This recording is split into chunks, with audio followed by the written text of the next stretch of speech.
La traición que derrumbó un reino, la verdadera historia del rey Arturo.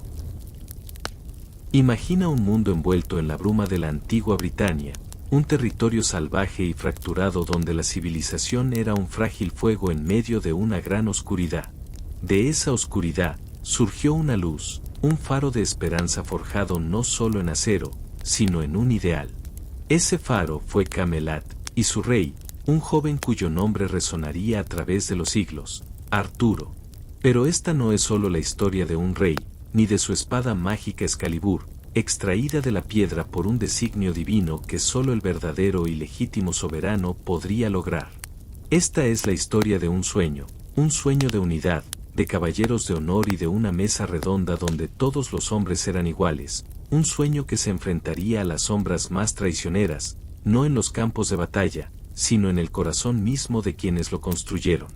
Hoy exploraremos los secretos de la corte más famosa de todas, descubriremos la magia de Merlín, el hechicero cuyo poder moldeaba el destino, la valentía de los caballeros como el leal Sir Gawain y el puro Sir Galahad, y la pasión de una reina, Ginebra, cuyo corazón se convertiría en el talón de Aquiles del reino.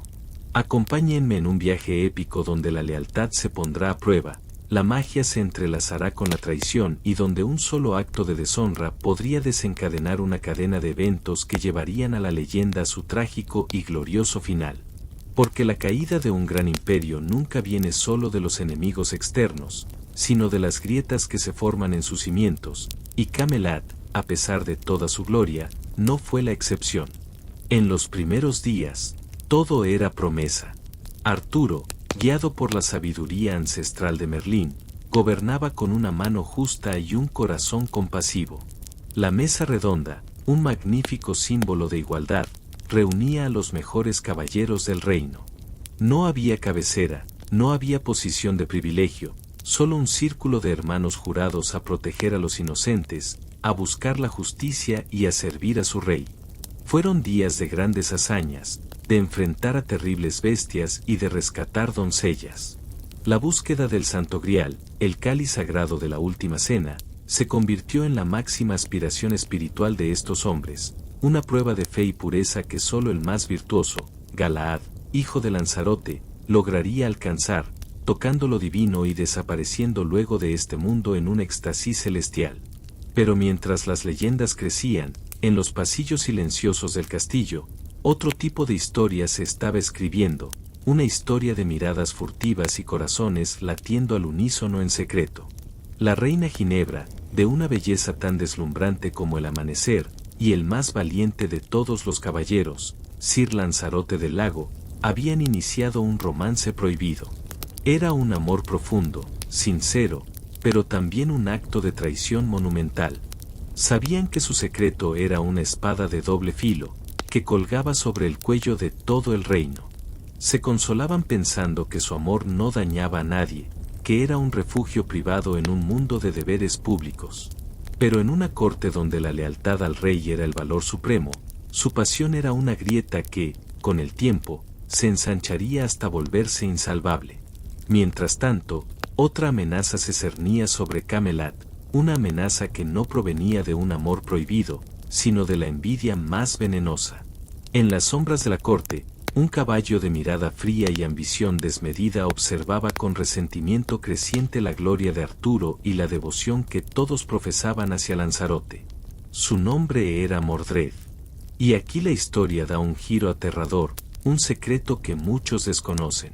Mordred no era simplemente un caballero traidor, era el hijo ilegítimo de Arturo, fruto de una relación oscura y manipulada por la magia de su media hermana, la hechicera Morgana Le Fay. Morgana, una poderosa usuaria de la magia que alguna vez fue alumna de Merlín pero que ahora se consumía por el rencor, había criado a Mordred con un solo propósito, vengarse de Arturo y destruir todo lo que él había construido. Ella le susurraba al oído, alimentando su odio, recordándole que él, Mordred, tenía tanto derecho al trono como Arturo, y que era hora de reclamar lo que era suyo. Así, las dos grandes amenazas para Camelot se alineaban sin saberlo, el corazón dividido de Lanzarote y la ambición mortal de Mordred. Uno era una debilidad nacida del amor, el otro, una maldad forjada en la traición familiar. Y el destino comenzó a tejer su red alrededor del rey y su sueño. La tragedia, como suele suceder, no estalló de inmediato. Se fue gestando gota a gota, como la agua que erosiona la roca más sólida. Mordred, astuto y paciente, comenzó a espiar a la reina y a Lanzarote. No movió un dedo durante años, esperando el momento perfecto, acumulando pequeñas pruebas, observando sus encuentros secretos. Sabía que exponerlos de golpe podría generar compasión, pero si dejaba que las sospechas crecieran, si permitía que la duda envenenara la mente de los otros caballeros, el golpe sería mucho más devastador. Y así fue. Un día, durante un gran torneo, Mordred y un grupo de caballeros leales a su causa, no al rey, irrumpieron en los aposentos de la reina, justo cuando Lanzarote estaba con ella. No hubo tiempo para explicaciones. La espada de Lanzarote, tan letal en la batalla, se desenvainó para proteger a su amada y a sí mismo. En la feroz lucha que siguió, varios caballeros de la mesa redonda, hermanos de armas, cayeron muertos por la mano del hombre que una vez admiraron. La noticia corrió como un reguero de pólvora por Camelot. El idilio secreto había explotado en un escándalo de sangre y deshonra. Lanzarote, desesperado, logró escapar, pero Ginebra fue capturada y, según la ley de Camelot, el adulterio de una reina era un crimen capital, castigado con la hoguera. Arturo se enfrentó al peor dilema de su vida. Por un lado, el amor que sentía por su esposa, un amor que, aunque había enfriado con los años, seguía siendo profundo. Por otro, su deber como rey. La ley que él mismo había jurado defender, la justicia que era el pilar de su reinado, exigía que Ginebra muriera. No podía mostrar favoritismo, no podía perdonar a la reina y castigar a otros.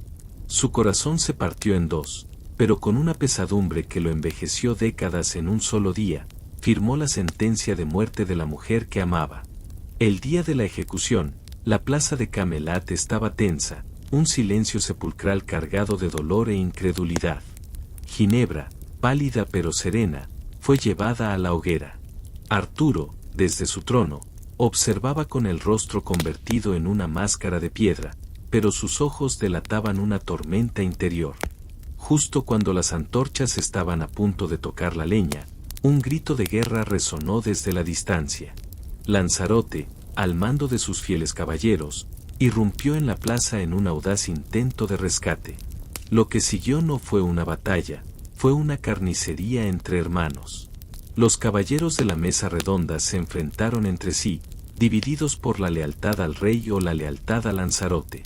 Fue el fin de la hermandad, el sueño de unidad hecho añicos en una lluvia de acero y sangre. Lanzarote, luchando como un hombre poseído, logró llegar a Ginebra y sacarla de allí, pero el costo fue inimaginable.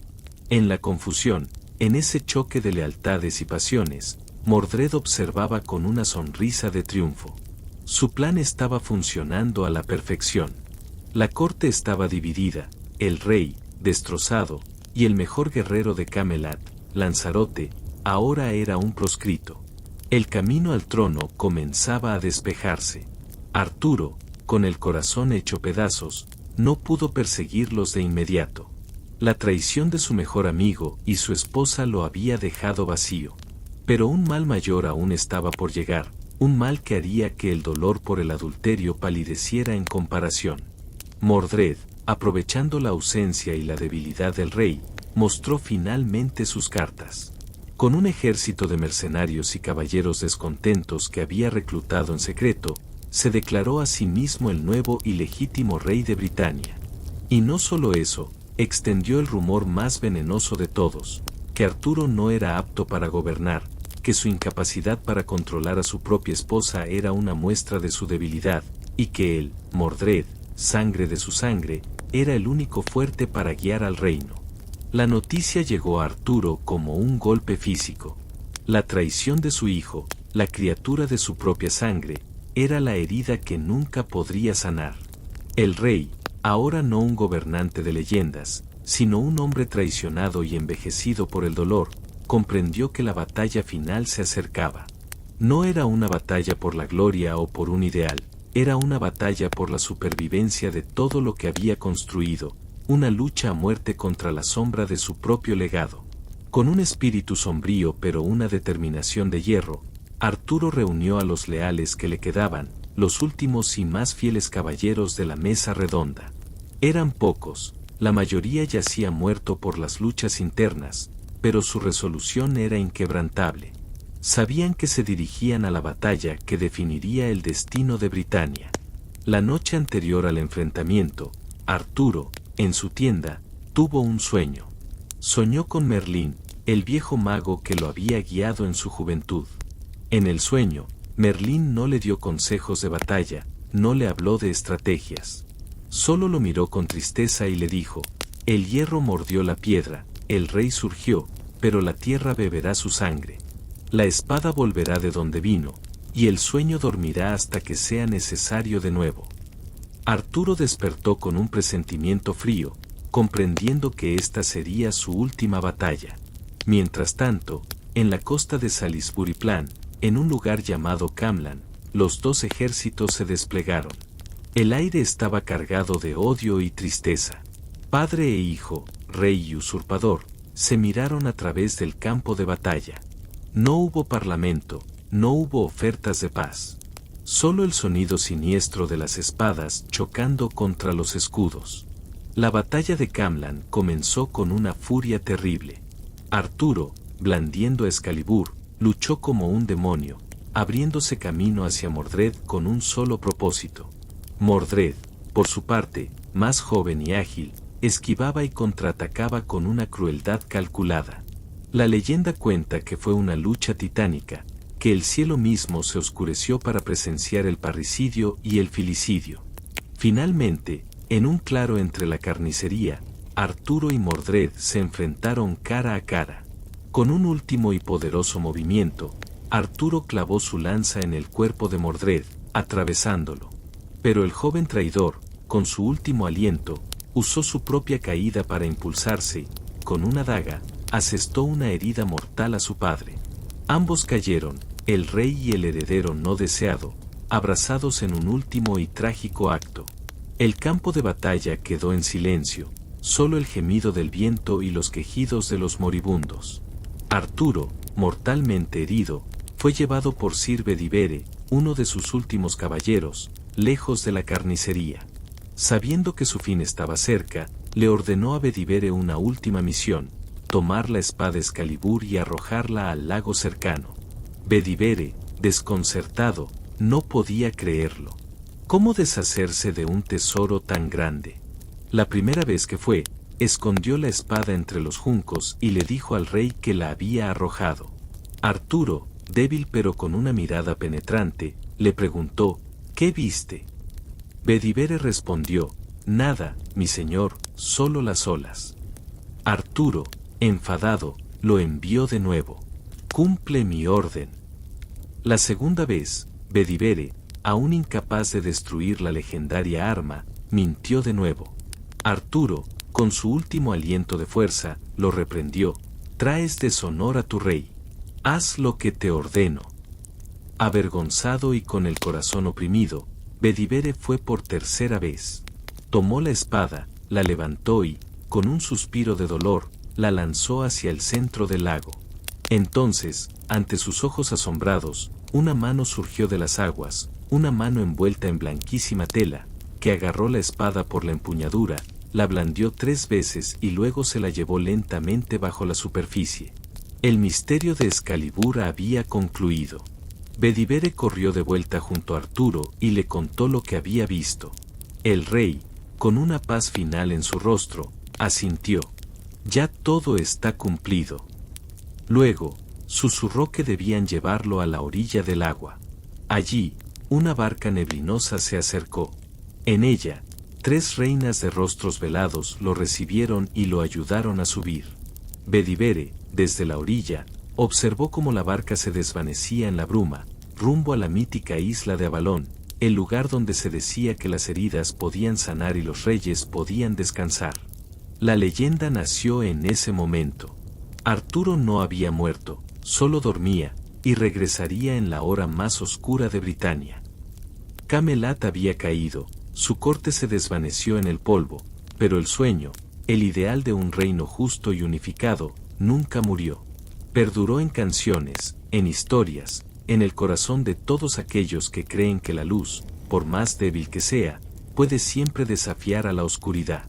Y así, la historia del rey Arturo se convirtió en un eterno recordatorio de que la grandeza y la tragedia a menudo van de la mano, y que los sueños más nobles pueden ser frágiles, pero su eco es indestructible. El reino que despertó al amanecer. Desde el primer instante en que se encendía el fuego en las aldeas medievales, justo cuando la neblina aún abrazaba los campos como un manto de plata, se escondían historias que la mayoría jamás llegó a escuchar.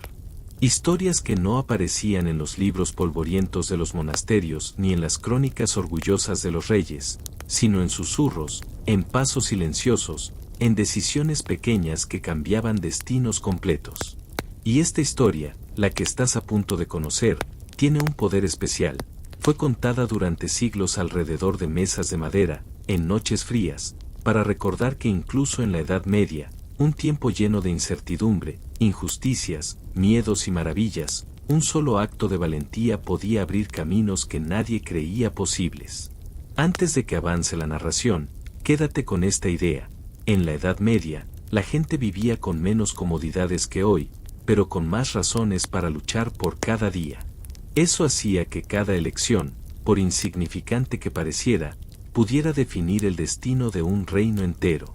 Todo comenzó en un pequeño valle rodeado de montañas ásperas, donde se encontraba el tranquilo reino de Arvandor. No aparecía en ningún mapa importante, no era reconocido por grandes conquistas, y nunca tuvo un tesoro gigantesco escondido en cámaras secretas. Su mayor riqueza era la paz, algo extremadamente valioso en un tiempo donde los reinos se disputaban territorios, recursos y reputación. Arvandor sobrevivía gracias a su gente, campesinos que dominaban el cultivo del trigo en suelos difíciles, artesanos capaces de transformar hierro en herramientas duraderas, y familias que construían lazos más fuertes que cualquier muralla.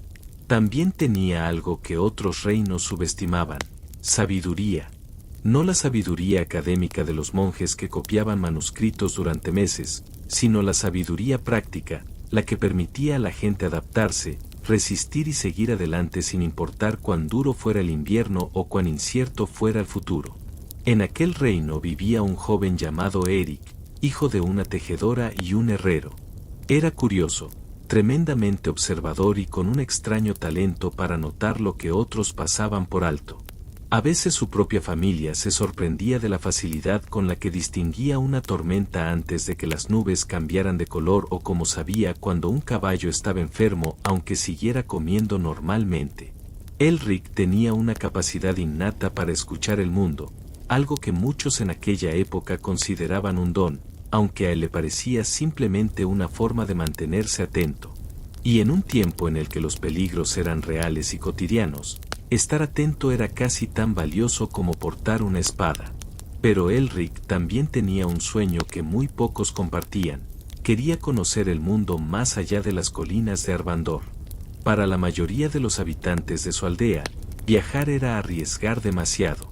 Los caminos estaban llenos de bandidos, los bosques eran espesos y misteriosos, y muchos castillos pertenecían a señores que no siempre trataban justamente a los viajeros.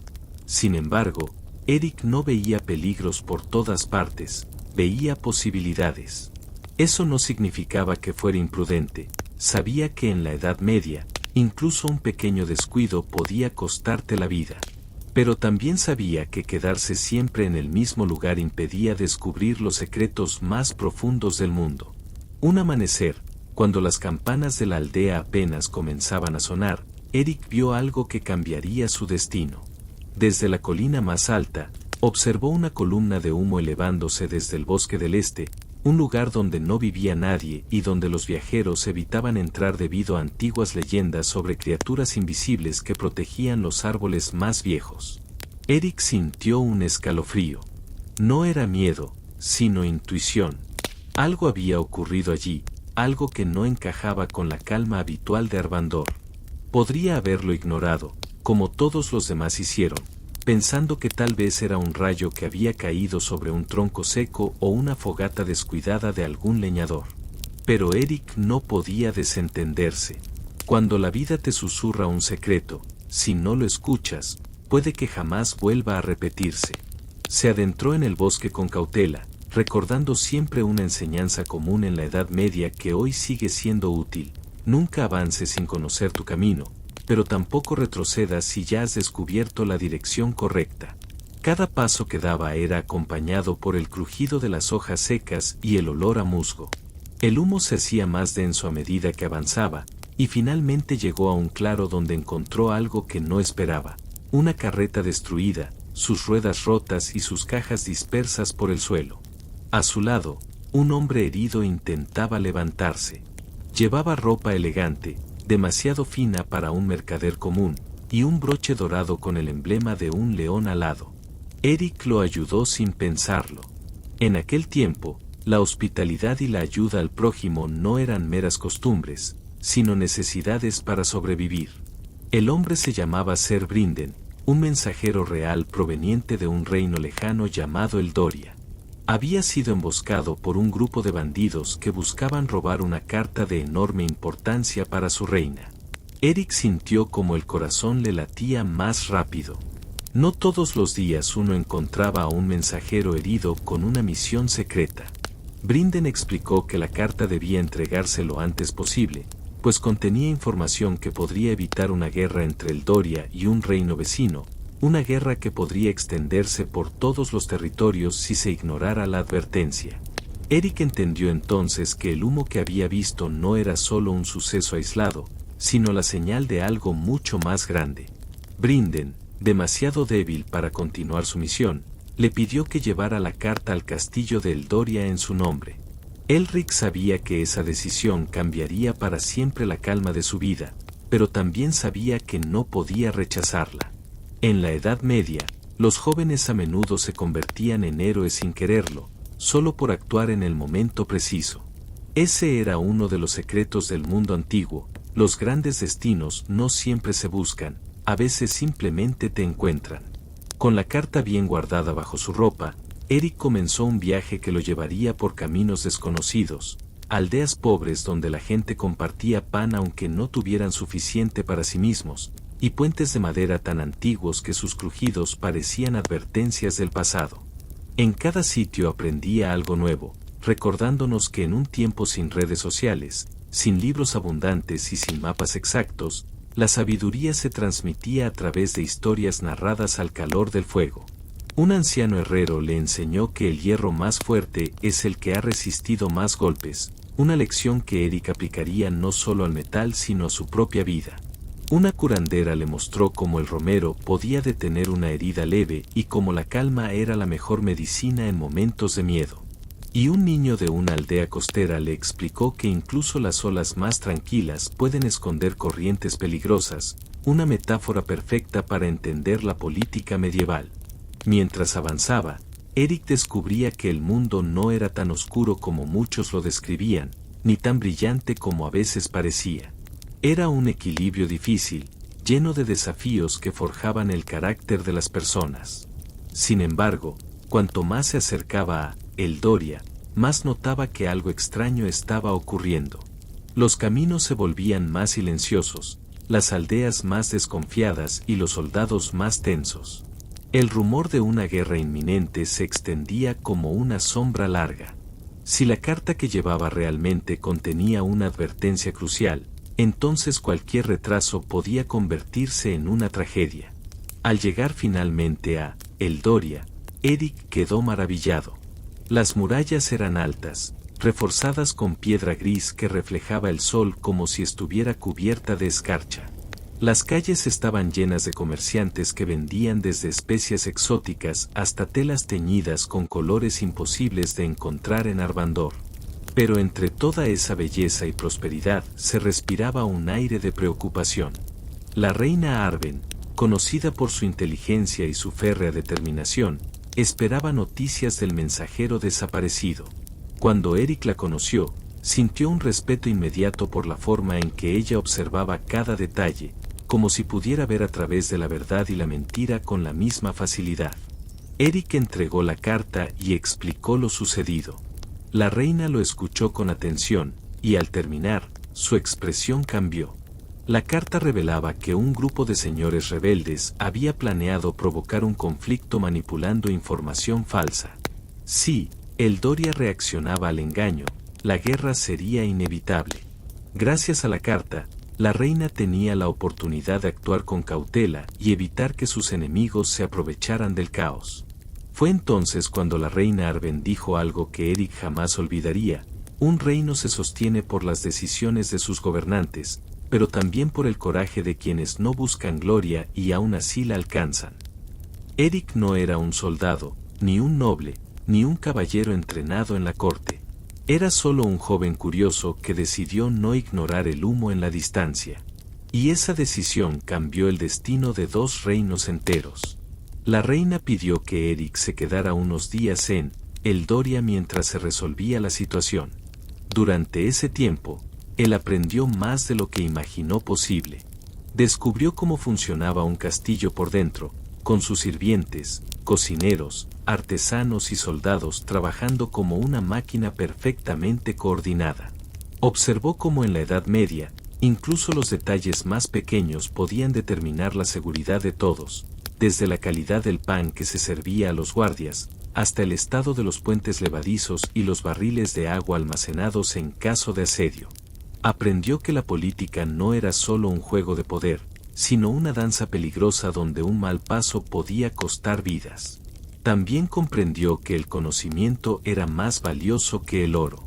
En una época donde pocos sabían leer, los monjes que copiaban pergaminos eran guardianes del pasado y arquitectos del futuro.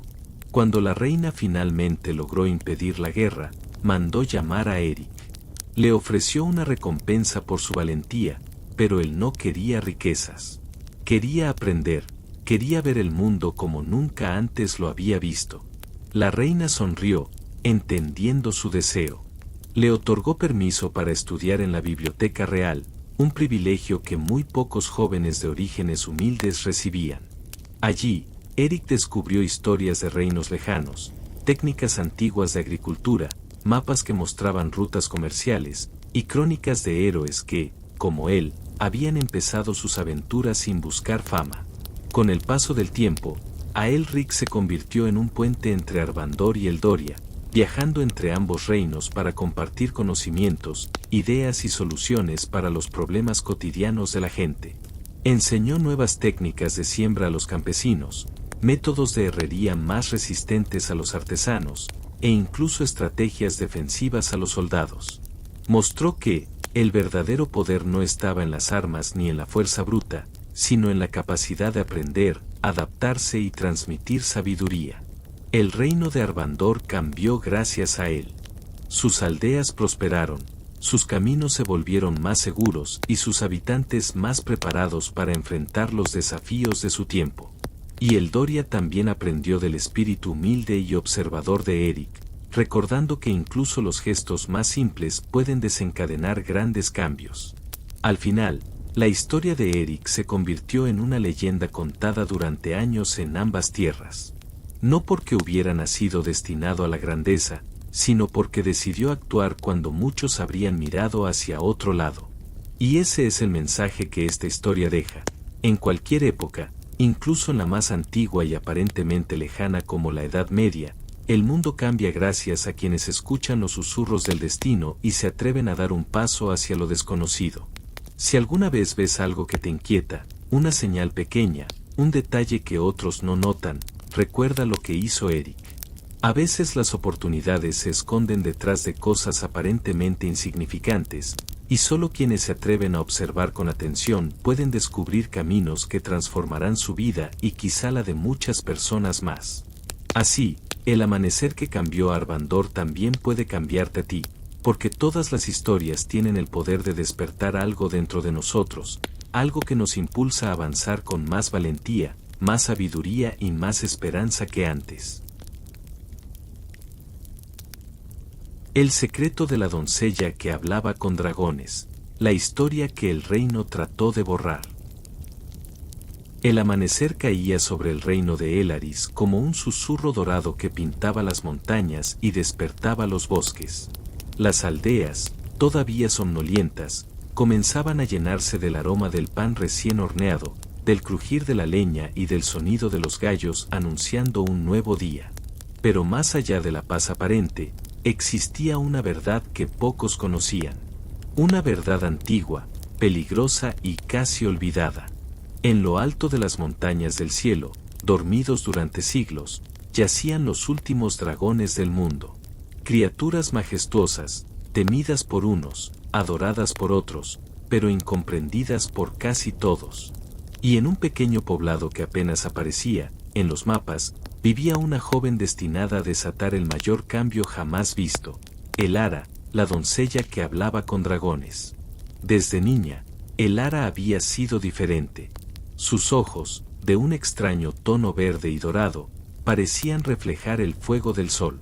Su madre siempre decía que Elara había nacido en una noche en que las estrellas cayeron como lluvia ardiente. Su padre, un simple agricultor, intentaba criarla como a cualquier niña, pero la verdad era innegable: Elara tenía un don que nadie podía explicar. Lo descubrió cuando apenas tenía 7 años, el día en que encontró un huevo gigante oculto entre los arbustos del bosque. Era negro con vetas azules que brillaban como relámpagos.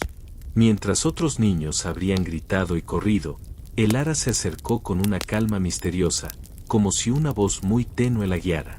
Cuando rozó el huevo con sus dedos, sintió un latido que se sincronizó con el suyo.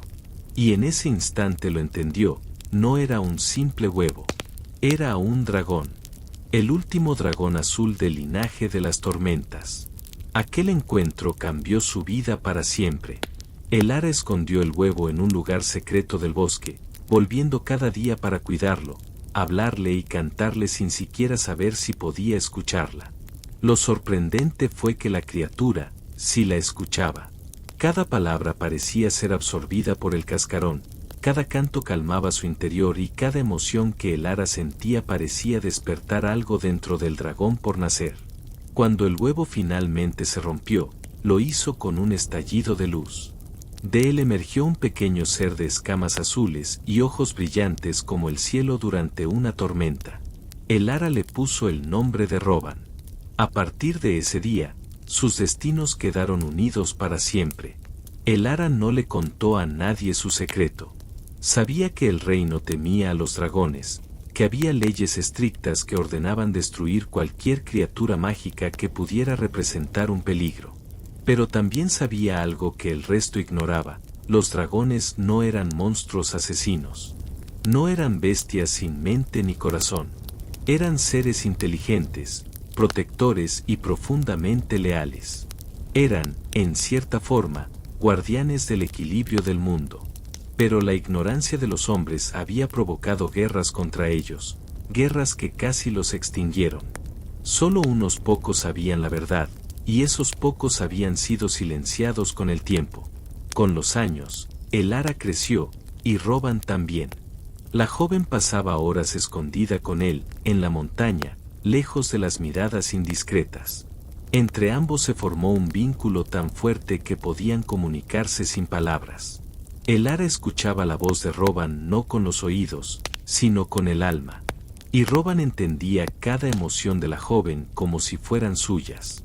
A veces, cuando Elara lloraba en silencio por sentirse diferente al resto del mundo, Roban envolvía su cuerpo alrededor de ella, calentándola con sus escamas y consolándola con un suave ronroneo. A veces, cuando Roban sentía miedo de ser descubierto, Elara lo abrazaba y le prometía que nada ni nadie lo separaría. Pero el destino, inevitablemente, tenía otros planes. Una mañana, el cielo se oscureció antes de tiempo. Una niebla espesa comenzó a descender sobre el reino y los animales se escondieron como si percibieran un peligro inminente. Fue ese mismo día que tropas del reino llegaron al pueblo de Elara. Al frente del ejército venía el capitán Tarón, conocido por su frialdad y su obsesión por eliminar todo rastro de magia del mundo. Habían recibido rumores de que alguien en aquella región estaba protegiendo a una criatura prohibida, algo que, según él, podía poner en riesgo la estabilidad del reino. Elara sintió un estremecimiento en el pecho. Roban también lo sintió. El dragón, ahora del tamaño de un caballo, comenzó a inquietarse. Elara sabía que debían esconderse. Sabía que el peligro se acercaba. Pero antes de poder actuar, los soldados comenzaron a registrar cada casa, cada establo, cada rincón. La tensión se sentía en el aire como un trueno a punto de estallar. Y fue entonces cuando ocurrió lo impensable. Roban, asustado por los gritos de los soldados, se alzó en vuelo, elevándose sobre el bosque en un intento desesperado por proteger a Elara. El destello azul de sus escamas llamó la atención de todos. El pueblo entero quedó paralizado al verlo cruzar el cielo. Algunos gritaron, otros se arrodillaron, otros corrieron en busca de refugio. El capitán Tarón sonrió. Había encontrado lo que buscaba. Elara corrió hacia la montaña tan rápido como pudo, con el corazón latiendo con fuerza. Sabía que Roban la sentiría. Sabía que la esperaría. Pero también sabía que estaba en peligro. Y en ese momento, comprendió una verdad dolorosa. Ya no podía ocultar su don. Ya no podía proteger a Roban en silencio. Tenía que enfrentarse al mundo y luchar. Cuando llegó a la cima, encontró a Roban respirando agitadamente, sus alas temblando y su mirada llena de miedo. Elara se acercó, lo tocó y sintió todo lo que él sentía.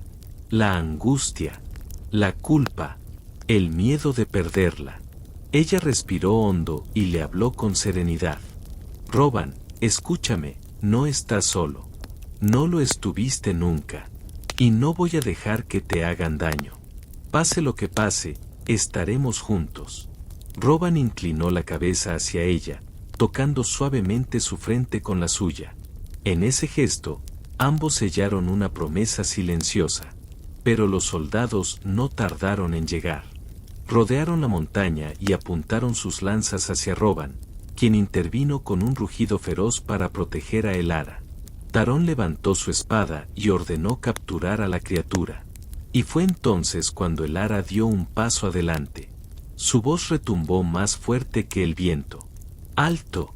Si quieren llegar a él, pasarán primero por mí. Los soldados dudaron. Tarón frunció el ceño. Pero algo mucho más sorprendente ocurrió. Roban comenzó a hablar. Su voz, que solo Elara había escuchado hasta ese momento, resonó como un eco antiguo en la mente de todos los presentes. No tocarán a mi guardiana. No tocarán a mi familia. La sola impresión los dejó inmóviles. La historia decía que los dragones eran bestias sin mente, que no podían comunicarse, que no podían sentir amor, ni lealtad, ni dolor. Pero allí estaba uno, hablando con claridad, defendiendo a una humana, mostrando sentimientos. Todo lo que el reino creía se desmoronaba en un segundo. Tarón, incapaz de aceptar esa verdad, levantó su espada para atacar. Pero Elara extendió sus brazos para proteger a Roban. En ese momento ocurrió lo imposible. Su cuerpo comenzó a brillar con una luz dorada, una luz que envolvió a Roban también. Los soldados retrocedieron, cegados por el resplandor. Y en medio de esa luz, una visión apareció ante todos. Vieron a los antiguos dragones protegiendo ciudades, no destruyéndolas. Vieron alianzas entre humanos y criaturas mágicas. Vieron paz, armonía y prosperidad. Vieron un mundo que había existido mucho antes de que el miedo lo destruyera todo. Y entonces lo entendieron. Elara no era solo una niña con un don. Era la sucesora de un linaje antiguo, un linaje capaz de comunicarse con los dragones, de unir a ambas especies. Y Roban no era un monstruo. Era el guardián destinado a devolver el equilibrio al mundo. Pero Tarón, cegado por su odio, atacó igualmente. Roban lanzó un rugido desgarrador y la montaña comenzó a temblar. Elara gritó, pidiéndole que se detuviera. Y el dragón se contuvo, pero la montaña crujió bajo sus pies. Un deslizamiento comenzó a formarse. Rocas gigantes cayeron y los soldados comenzaron a huir. En medio del caos, Elara fue atrapada por una piedra que la arrojó al suelo. Roban corrió hacia ella, desesperado. Elara, herida pero consciente, tomó el rostro del dragón entre sus manos. No luches más. No te conviertas en lo que ellos temen. Enséñales quién eres. Roban, con los ojos llenos de lágrimas azules, levantó su cabeza hacia el cielo y lanzó un rugido que no era de furia, sino de llamado. Desde las montañas cercanas, desde lugares olvidados, desde cavernas profundas, comenzaron a escucharse respuestas. Los últimos dragones vivos despertaban. No para destruir, no para atacar, sino para proteger.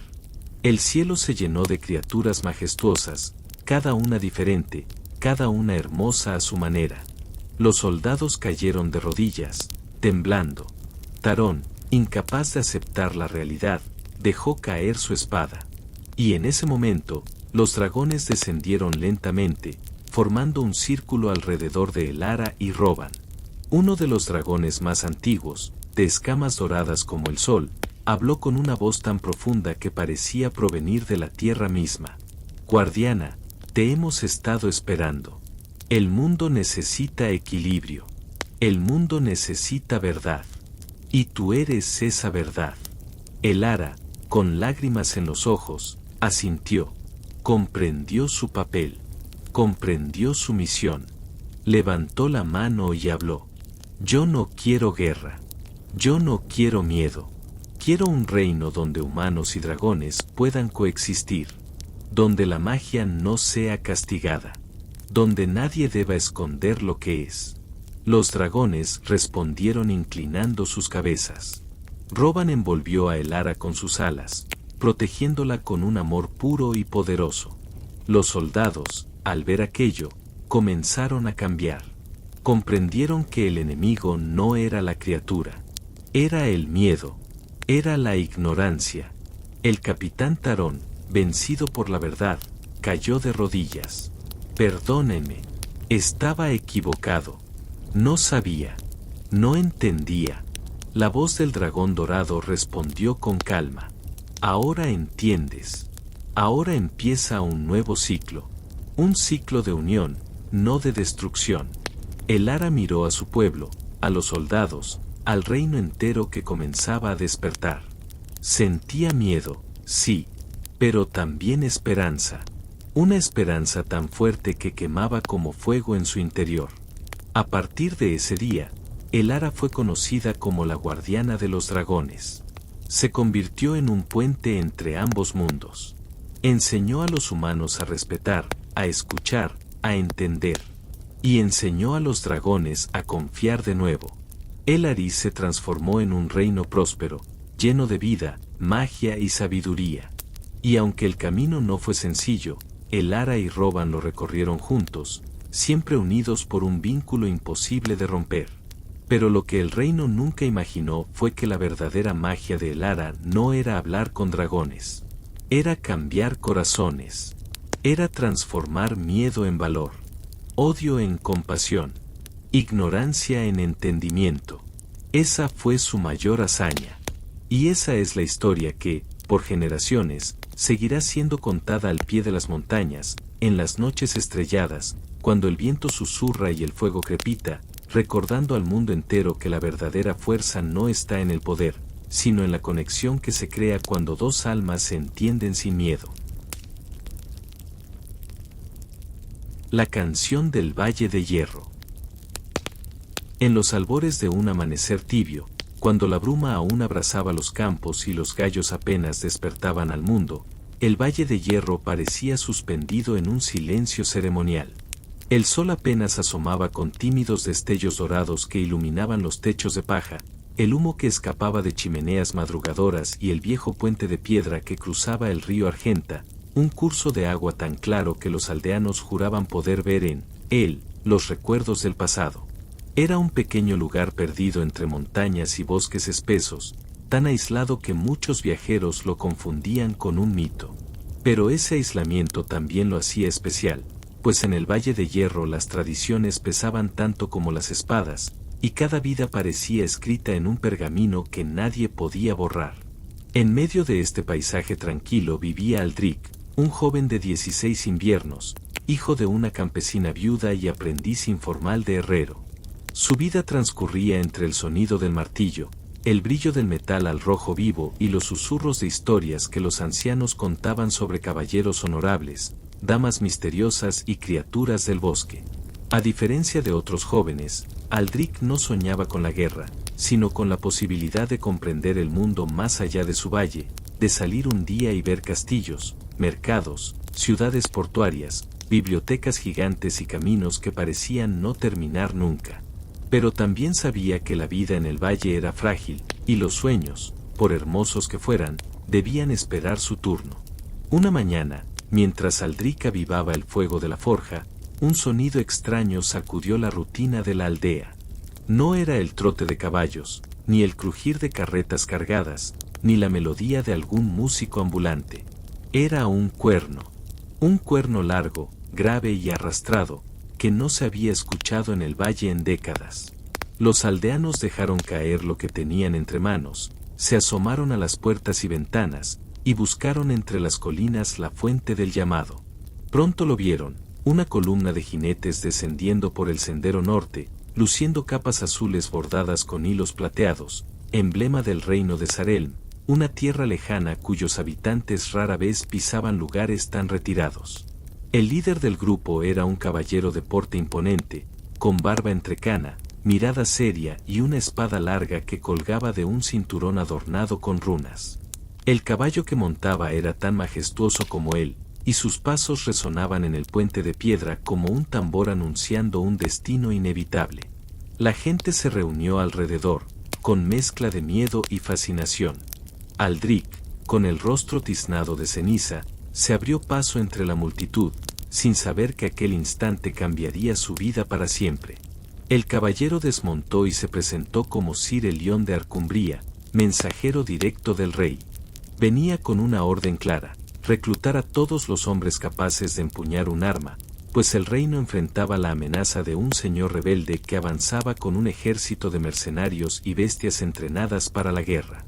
La noticia cayó como una piedra en el corazón de todos, porque aunque el Valle de Hierro era un lugar pacífico, su gente sabía que la paz no es eterna y que cuando el mundo estornuda, hasta las aldeas más pequeñas tiemblan. Aldrich sintió un nudo en el estómago. Él no era soldado, no tenía entrenamiento, ni siquiera haber cumplido con alguna milicia básica. Pero también sintió algo distinto, más profundo, como si una puerta que llevaba toda la vida cerrada se hubiera abierto ante sus ojos. Y aunque su madre, desde la primera fila, lo miraba con temor mezclado con súplica, Aldrich no pudo evitar dar un paso adelante cuando Sir Elión pidió voluntarios. El caballero lo miró con una ceja levantada, examinándolo como se evalúa un metal antes de trabajarlo. No vio fuerza sobresaliente ni músculos robustos, pero sí vio algo que pocos jóvenes tenían, una firmeza inesperada en los ojos. Sir Elión aceptó su ofrecimiento, y aunque su madre intentó detenerlo, Aldrich ya había tomado una decisión. Esa misma noche, mientras las fogatas iluminaban las calles y los rumores corrían como viento en cosecha, Aldrich se preparó para marchar al amanecer.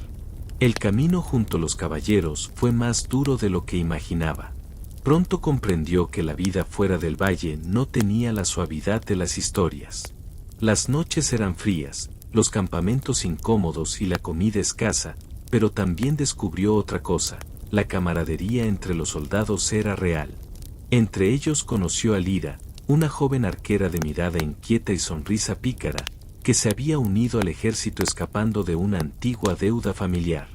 Lira era hábil, rápida y dueña de una valentía contagiosa. Entre chistes, anécdotas y consejos improvisados, se convirtió en la primera amiga que Aldrich había tenido fuera de su tierra. Lo que Aldrich no sabía era que la presencia de Sir Elión escondía un peso mayor. No era solo mensajero del rey, sino también guardián de un secreto que llevaba décadas oculto, El señor rebelde que ahora amenazaba al reino había sido antes uno de los protectores más respetados del rey, un hombre llamado Vargan, cuyo nombre se había borrado de los registros para evitar el terror que inspiraba. Vargan poseía un conocimiento profundo de las antiguas artes de guerra y, según decían algunos, había pactado con fuerzas que ningún mortal debía invocar. Era un enemigo peligroso, impredecible y capaz de romper alianzas con la facilidad con la que se corta una cuerda vieja. Mientras el grupo avanzaba hacia la fortaleza de Sarvel, el castillo principal del reino, los rumores aumentaban. Aldric escuchó historias terribles, aldeas arrasadas, cosechas quemadas y soldados que habían desaparecido sin dejar rastro. Pero también aprendió algo fundamental: en la Edad Media, el conocimiento era poder, y quienes sabían leer, observar o recordar tenían una ventaja inequívoca. Por eso, cada vez que Sir Elión explicaba estrategia o mostraba mapas, Aldric prestaba atención con una intensidad que sorprendía incluso a los veteranos. Tal vez no era el más fuerte, pero empezaba a ser útil de maneras que nadie había esperado.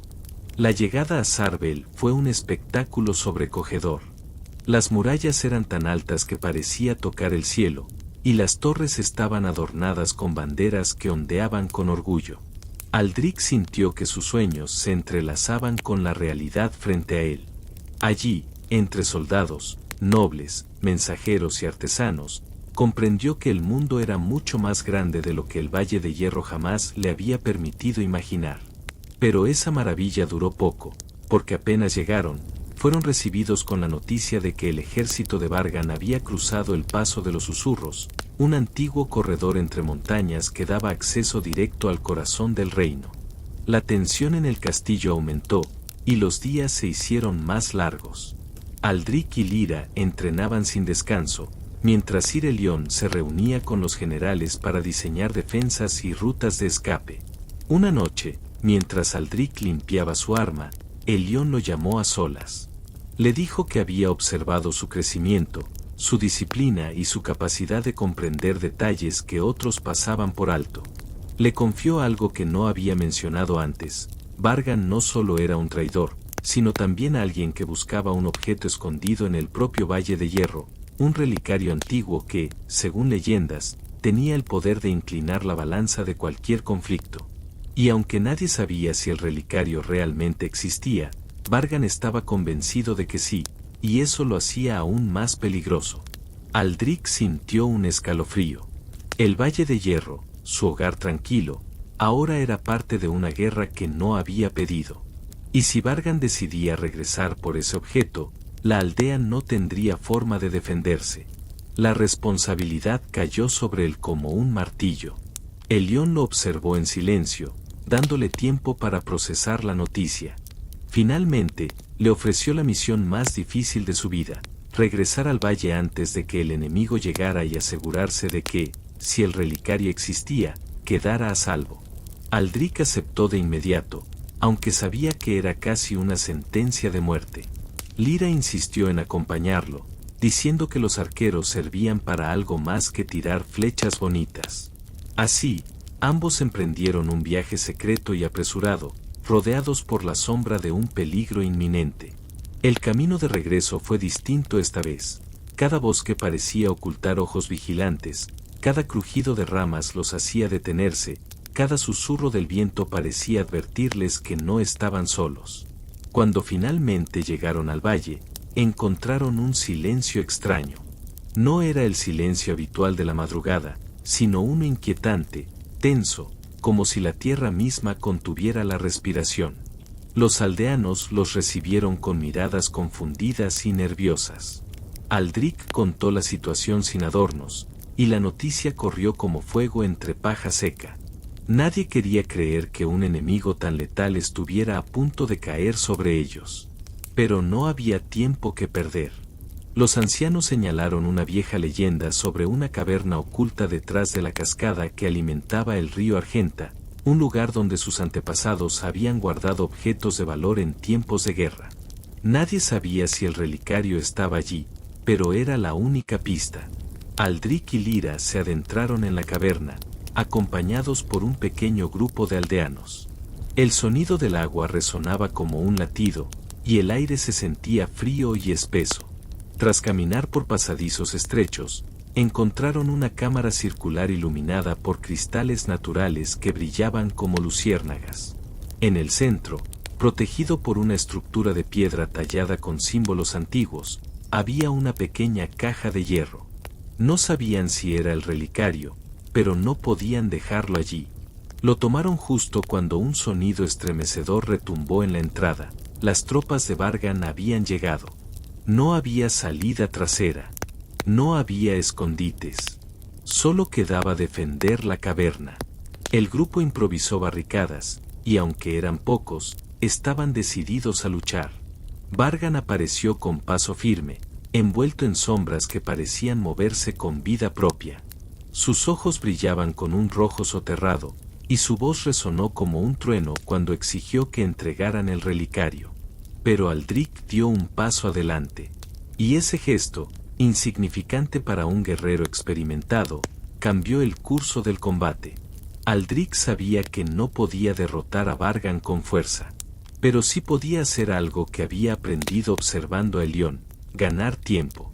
Mientras hablaba, mientras cuestionaba, mientras apelaba a la codicia del traidor, Lyra aprovechó para preparar una flecha especial, impregnada con aceite inflamable que los herreros del valle usaban para encender hornos.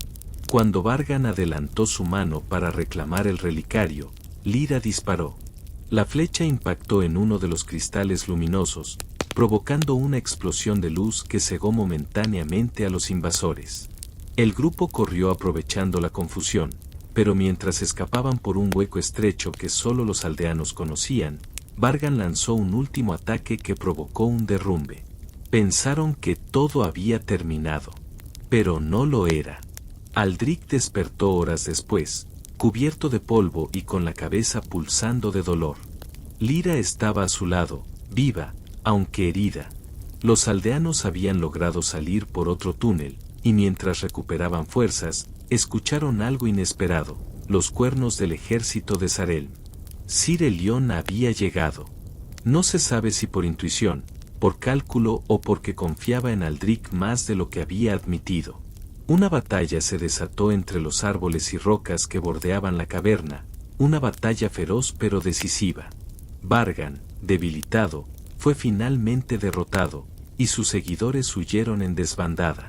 El relicario fue llevado al castillo y se descubrió que era un simple cofre con un amuleto sin poder mágico real.